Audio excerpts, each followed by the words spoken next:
네, 문제 풀어봅시다. 35번. 발표자의 말하기 방식에 대한 설명으로 적절하지 않은 것 찾아보자고요. 첫 번째. 청중의 이해를 돕기 위해 관용 표현을 활용하였다. 100% 시험에 나올 거라고 했죠, 문제에. 그쵸? 관용 표현 2번이나 쓰이고 있었죠. 뭐였어요? 화촉을 밝히다. 그치? 그리고 바람 앞에 등불. 이러한 표현들을 활용해서 발표를 하고 있었죠. 맞고요. 맞으니까 답은 아니죠. 그리고 청중의 답변에 도움을 주기 위해 단서를 제공하였다.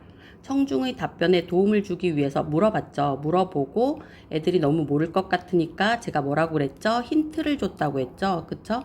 그 힌트가 여기서는 이제 단서다. 이렇게 표현해주고 있죠. 그러니까 얘도 맞다. 맞으니까 답은 아니다.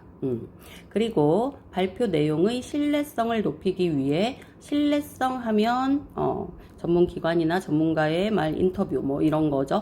그러니까 여기서도 기관의 설명을 활용하고 있다. 그쵸 맞죠? 누구였었어요? 아니 어디였었어요? 국립민속박물관에 따르면 이러고 있죠.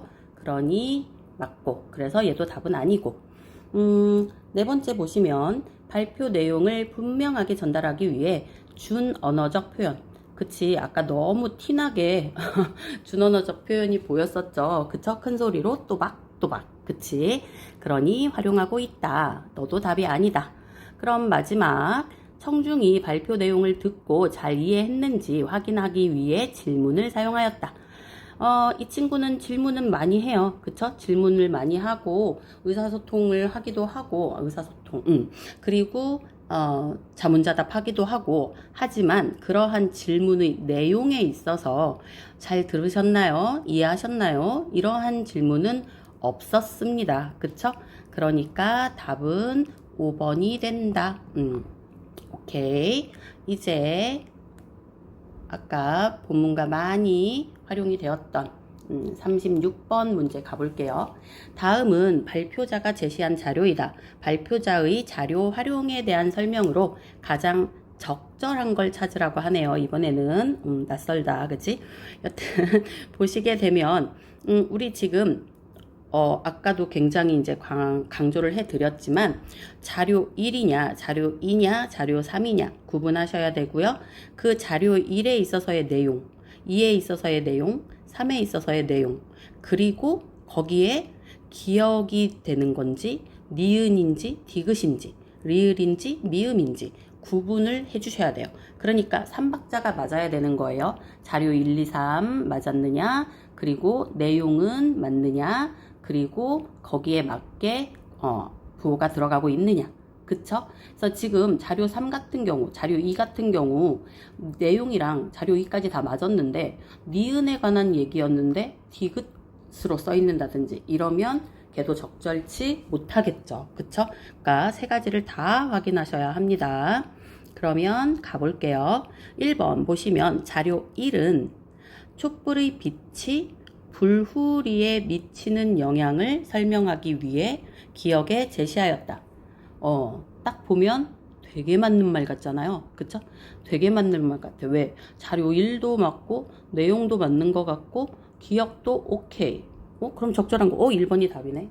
이러고, 오호, 한 문제 금방 풀었어. 이렇게 되는데, 잘 보시면요. 이런 게 지금, 저번 그 오모 할 때 말씀드렸던 것처럼 선생님들의 그 말장난 문제. 그치? 선지를 정말 조사 하나 바꾸거나, 이러한 경우로 틀린 답을 만드는 경우가 많은데, 여기가 딱 그래요. 촛불의 빛이 불후리에 미치는 영향? 우리가 불후리에 미치는 영향까지 뭐 하러 알겠습니까? 그죠? 이 불후리를 여기에 왜 달았느냐? 불후리가 이 촛불에 미치는 영향을 알려준 거죠. 그쵸? 그러니까, 뭐, 바르게 쓴다면 촛불의 빛에 불후리가 이렇게 해야지. 그치? 미치는 영향을 이래야지 맞죠. 그렇기 때문에 내용이 틀려버렸다. 그래서 얘는 틀렸어. 틀렸으면 얘는 답이 아니죠. 그쵸? 그리고 자료 2는 조족 조족등이라는 이름이 형태에서 유래했음을 설명하기 위해 니은에 제시하였다. 여기서도 자료 2 니은은 맞는데 내용이 또 뭐 말장난이라기보다는 단어 하나를 바꾸셨네요. 그쵸? 조족등 얘 뭐였어요? 이 이름이 형태는 지금 박이잖아. 그러니까 뭐야 닉네임. 닉네임으로 박등이라고 얘기하면 형태에서 유래된 이름이죠. 그런데 조족등은 뭐였어요? 기능이라고 해야 되겠죠. 그 발을 비추는. 그치? 그래서 형태라고 말한 것은 틀렸다. 그럼 얘도 답이 아니다. 그치? 자료 2는 조족등의 초가 기울지 않는 모습을 보여주기 위해 그렇다면 조족등의 초가 기울지 않는 모습은 이 겉의 모습이 아니라 안에 이 반원 모양이었죠. 그럼 반원 모양은 디귿과 관련된 내용이었었죠. 그러니까 디귿에 제시하였다. 초가 기울지 않는 모습을 보여주기 위해 자료 2인 것도 맞고 내용도 맞고 디귿도 맞네요. 그러면 답이죠 뭐. 그쵸? 그래서 3번이 답이구만요. 그런데 4번, 5번은 어떻게 틀렸는지 한번 가보자고요. 우리가 다 찾아내보자. 그치? 그래서 자료 3은 바람에 취약한 초롱의 단점을 해결하는 방법을 설명하기 위해 리을에 제시하였다. 와, 이것도 얼핏 보면 되게 답 같죠? 그쵸? 되게 답 같은데 말 같지도 않은 소리가 하나 들어가 있죠? 자료 3, 리을인 건 맞아요. 근데 초롱이 바람에 취약해요? 아니죠. 바람 앞에 등불이었잖아요. 그러니까 바람에 취약한 건 촛불이죠. 초죠, 초. 그쵸? 그래서 이 초의 단점을 해결하기 위해서 초롱을 다른 거죠. 그쵸? 그러니까 참 말 정말 우리가 잘 섞어놨구나. 이렇게 생각하시면 될 것 같고요. 자료 3은 청사초롱이 혼례에서 사용자에 따라 색이 다르게 사용되었던 모습을 보여주기 위해 미음에 제시하였다. 얘도 혼례랑 연결된 건 맞으나 사용자에 따라 혼례에서 사용자에 따라서 김신부님, 이신부님, 박신부님에 따라서 너는 주황색, 너는 노란색, 너는 파란색 뭐 이랬어요? 아니죠. 그래서 색이 다르게 사용되었다. 뭔 소리야.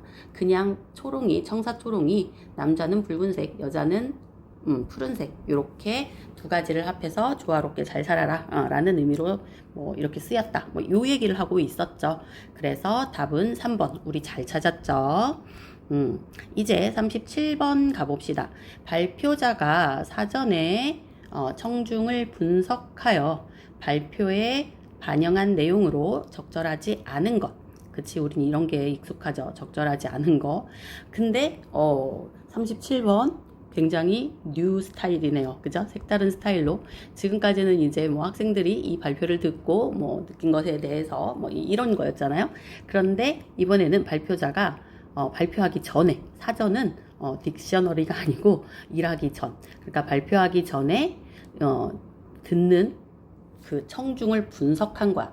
얘네들이 초에 대해서 얼마나 알까, 옛 것에 대해서 얼마나 알까, 뭐 이런 것들을 분석한 거죠. 그렇게 해서 발표에 반영한 내용인데 발표에 반영되지 않았다든지 분석하지 않았다든지 뭐 이런 것들을 찾아보래요. 그러면 청중 분석은 발표자와 공유하는 경험이나 발표자는 누구예요? 나저다. 글쓰니, 그치? 글쓰니? 말하느니. 그래서 공유하는 경험이나 생활과 관련 있는 소재에 흥미를 보일 것 같아 라고 분석을 했어요. 그래서 이거를 반영해서 이 두 가지를 보여주고 있어요. 체험 학습에서 민속박물관을 방문했던 경험을, 그치? 공유했던 경험을 발표 초반에 처음에 했죠. 환기하였다. 오케이, 맞아요. 그러니까 답은 아니죠. 그치? 그리고 초가 오늘날 언제 쓰이는지, 언제 쓰여? 특별한 날, 생일 같은, 그치? 알려주기 위해 생일에 초가 사용됨을 언급하였다. 오케이, 맞죠? 답 아니죠. 그 다음 청중 분석, 두 번째 초의 재료에 대해서는 배경 지식이 충분하지 못할 거야. 그러니까 재료가 뭐가 쓰이는지 다 보여줘야지. 뭐 이런 걸 했겠죠? 그래서 과거에는 특정 재료의 초가, 과거 예전에는 특정 재료라면 밀랍을 얘기하겠죠. 일상에서 흔하게 사용될 수 없었다는 것. 물론 평민들 사이에서 그 점을 설명하였다. 오케이. 맞고요. 그래서 답 아니고요. 그 다음 청중 분석은 민속박물관을 견학했으니 옛 물건이 쓰이던 상황에 관심이 있을 것 같아. 청사초롱은 언제 쓰이고 뭐 이런 것들. 그래서 특정 상황에 쓰이던 청사초롱의 상징적 의미에 대해 설명하였다. 특정 상황이란 혼례, 결혼을 얘기하는 거겠지. 그 결혼식에 쓰이던 청사초롱의 상징적 의미 잘 살아라 조화롭게 이거였잖아요. 색깔을 두 개 섞어서. 그러니까 이것도 언급을 해줬다라고 봐야겠죠. 답 아니고요. 그리고 초롱이 쓰이는 상황이 과거와 현재가 어떻게 다른지 알려주기 위해 일화를 제시하였다. 뭐 이 앞부분은 맞는데 뭐 이렇게 생각하시면 안 돼요. 예전에는 이렇게 쓰였고 지금은 이렇게 쓰였다는 건 초롱이 아니라 초에 대해서 얘기하고 있었죠. 그죠? 초롱이 뭐 현재는 어떻게 쓰이고 과거에는 어떻게 쓰였다 이런 비교를 해준 적은 없습니다.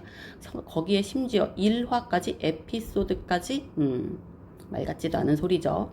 그래서 얘는 여기에 동그라미가 되네요. 답이 5번으로 가는 거죠. 잘 이해해 주셨죠? 수고하셨습니다.